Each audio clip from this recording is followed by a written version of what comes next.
This is a piece I wrote for the inaugural The Welder magazine. It's kind of my welder's manifesto. Officially, it's titled For Welders, Passion is the Tie That Binds. If you want to Google it, you'll be able to find it on thefabricator.com. I'm just going to read through it. It kind of touches on a lot of things that have been hot topics in the welding community recently. So I'm just going to dig right in. Welding technology has evolved exponentially during the last decade. The machines are lighter, stronger, smarter, and much more accessible.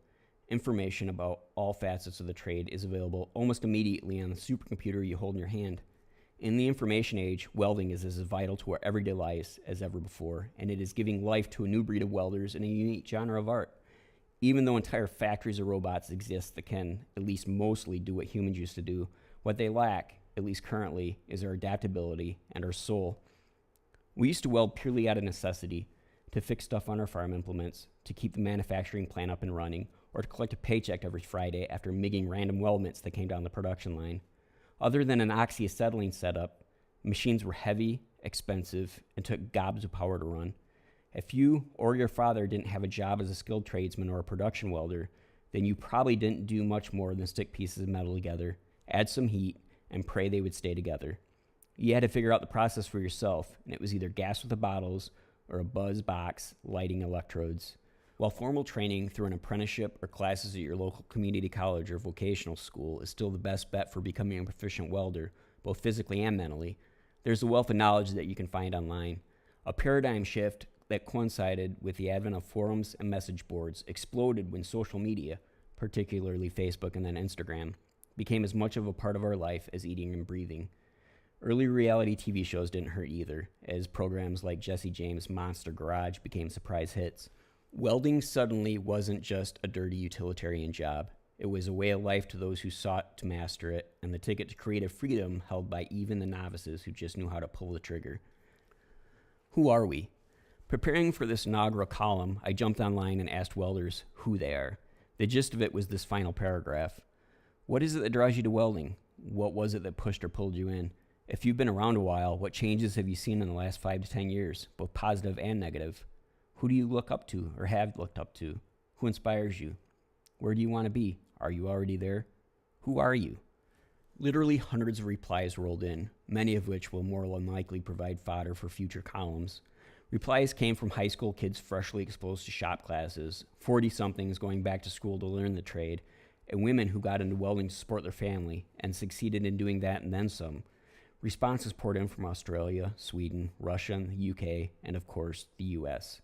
So many second, third, and fourth generation pipe fitters, millwrights, and boilermakers spoke up. 2 chefs traded in white aprons for fire-resistant jackets, and one young man said he found a way to TIG weld even though he's a quadriplegic. Welding breeds some incredibly passionate people.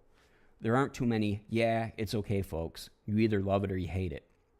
And if you dig it, you live it, breathe it, and you want to do it 24/7. We close our eyes and see the puddle. Our garage isn't for cars anymore. It's our fab shop. You can't fake passion. It's not created on a computer or developed in a lab. It's impossible to PowerPoint into existence, and no amount of money can buy it. Passion is the tie that binds, brings together our individual hearts and minds, and pulls us into a collective consciousness. Whether you design cars, forge knives, rock a guitar on stage, TIG weld sculptures in a garage, edit a magazine, build hot rods, shape surfboards, or airbrush bike helmets, your passion recognizes others' passion. There's respect that transcends boundaries, and our trade has found that in spades. The social media effect. The welding and fabrication community has benefited from social media as much as any non-technical group. I jokingly wonder, if it happened before Instagram, did it really happen? People used to give me a hard time about posting photos of my welds, but now if you don't take a picture of your bead, was it really any good? Nowhere is the proverb, as iron sharpens iron, so one person sharpens another, more apt. Not only do we strive to lay a better bead than the last every time we drop the hood, now we want to measure it against beads made by welders from around the world.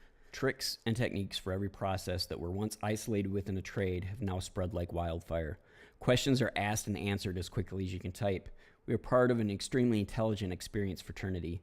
As my friend and industry veteran Jody Collier put it, the welding information feedback loop has been set to warp speed.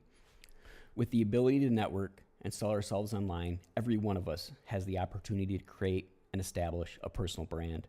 This adds value to our name, our business, and ultimately our work.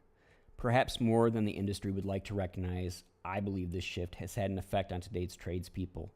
The skills gap is measured by antiquated standards, where once you had a Boilermaker, you now have a motorcycle builder. There may be fewer millwrights, but there are more small business owners specializing in architectural fabrication, mobile repairs, or both. Back in the day, having multiple jobs was an indication of inaptitude, a bad attitude, or work ethic.